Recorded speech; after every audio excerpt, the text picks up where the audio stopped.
So, as y'all probably know by now, Driving Empire recently got the biggest update since it came out. I'm probably the last person to cover this update because I got COVID like just as the update came out, so I had zero motivation to record a video because I literally couldn't talk without coughing every 5 seconds. Anywho, I don't matter here, these are my opinions on the new Driving Empire update.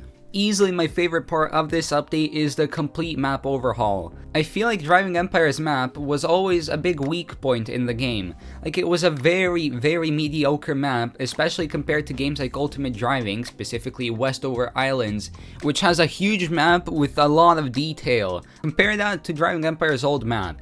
It was also a pretty big map, but it was really empty. The city was nice, I'll give it that, but the rest of the map was just roads and some kind of greenery around them and pretty much nothing else. When it comes to the current map, well, first of all, I still haven't even gotten to explore the whole map properly because I haven't played too much of the update. However, from what I've seen so far, it really gives Ultimate Driving's map a run for its money.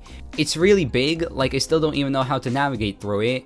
And it's full of things to see. There's all kinds of little details throughout basically the whole map, which, as I said, was a big weak point with the old map.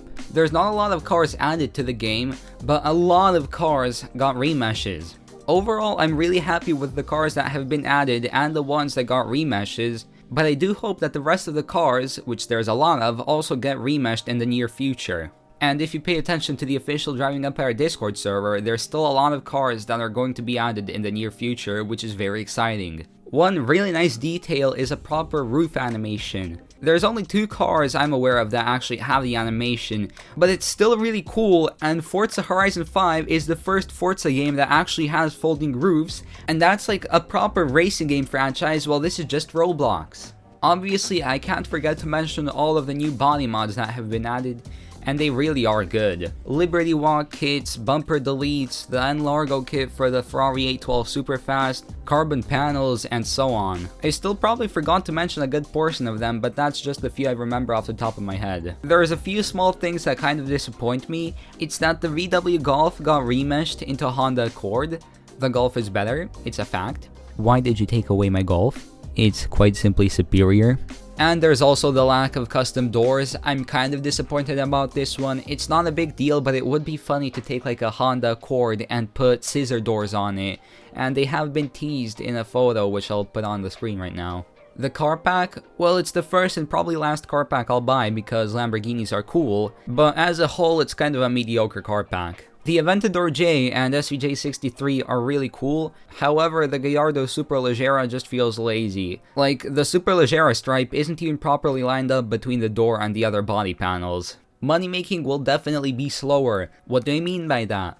Well, the highway race is like 10 seconds shorter than it used to be, but it still gives you like only half the rewards it would usually give you. The circuit race is substantially longer now, but it gives you like pretty much the same rewards it used to. There's the drag race, but who actually uses the drag race to make money?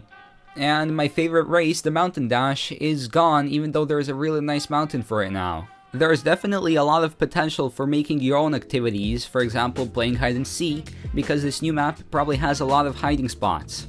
The UI has almost no changes. To be fair, I didn't need them. It's a bit smaller, it takes up a bit less screen space, I like it. The only thing I would like to see added is a minimap, because this new map is really big, and a minimap could come in useful. Obviously you can't just teleport around the map, but driving is cool. It's a driving game, so why not let me drive and know where I'm going?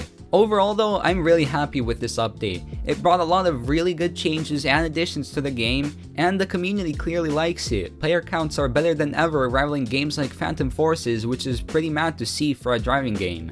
And yeah, that's pretty much it from me, just covering the new update, giving my opinions on it. I tried to keep this video fairly short, just covering things that actually matter, and I'll be back with more uploads soon. As I said, I had COVID last week, so I sounded just completely dead, so I didn't want to record videos.